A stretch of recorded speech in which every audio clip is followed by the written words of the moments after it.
You are a warrior, and you're more powerful than you can even imagine.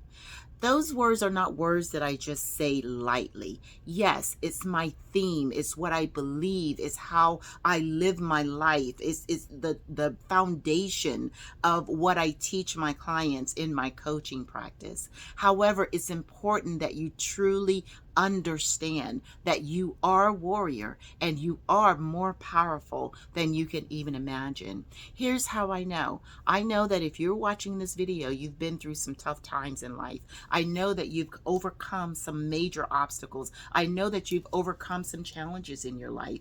And it was at that moment, those moments when you were struggling, when you were trying to figure out what to do, it was at those moments that that warrior spirit peeked its head and said, let's do this. And it helped you get over that challenge. It helped you get over those obstacles. And so that's why I know that you have that warrior spirit. The key is to foster and cultivate that spirit so that you're always able to tap into it in order to reach your goals. This is where your belief system comes in at. This is the foundation of your success, the foundation of your growth process, your belief system. You know, years ago, I believe it was early 61, 62, researchers did this experiment called the Bobo doll experiment. And you can go and Google it and look it up. You'll find it there. In this experiment, they brought children and parents into this facility. And they let the parents go in, and they had this clown doll, this blow-up Bobo doll. And they would let the parents go into these rooms. And the children would watch how the parents interacted with this doll. Now, in one room, the parents would beat and hit and yell at the doll and just really treat the doll poorly.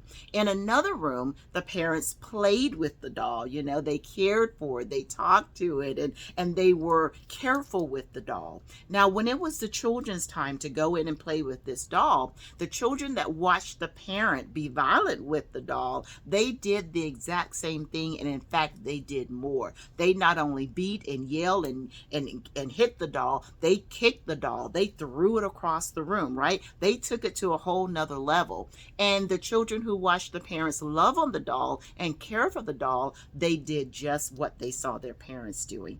What are we talking about here? Coach T, what are you talking about? We're talking about how your belief systems were formed.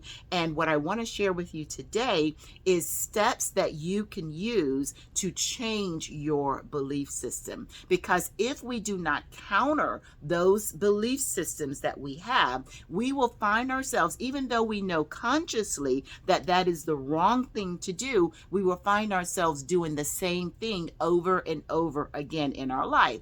That's why we tend to follow the patterns of the people that we were around as children, because we do not have counter steps to attack those behaviors, those learned behaviors. And so today I want to share with you a few counter steps that you need to take to change the behavior, to change the belief system that you grew up with, if indeed they were negative belief systems. So what can we begin to do? Number one, you have to begin to speak to yourself differently. You have to begin to speak to yourself in love. You have to begin to tell yourself that you can do, I can do anything I put my mind to. I am capable of doing anything I put my mind to. Of course, as you know, we call those positive affirmations, right? You have to begin to do that on a daily basis in order to counter the belief system that you received in the past.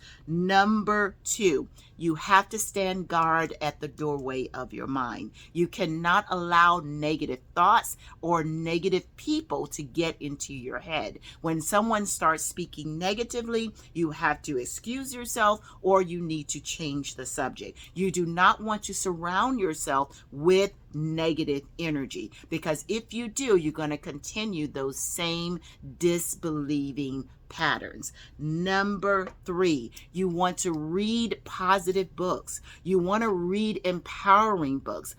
Reading books is feeding your mind. It's taking away, it's countering that old belief system. It's countering what you learned as a child and what you may have learned as a young adult. And so it's super important to be able to replace that negative information with positive information. One more, you want to surround yourself with positive people.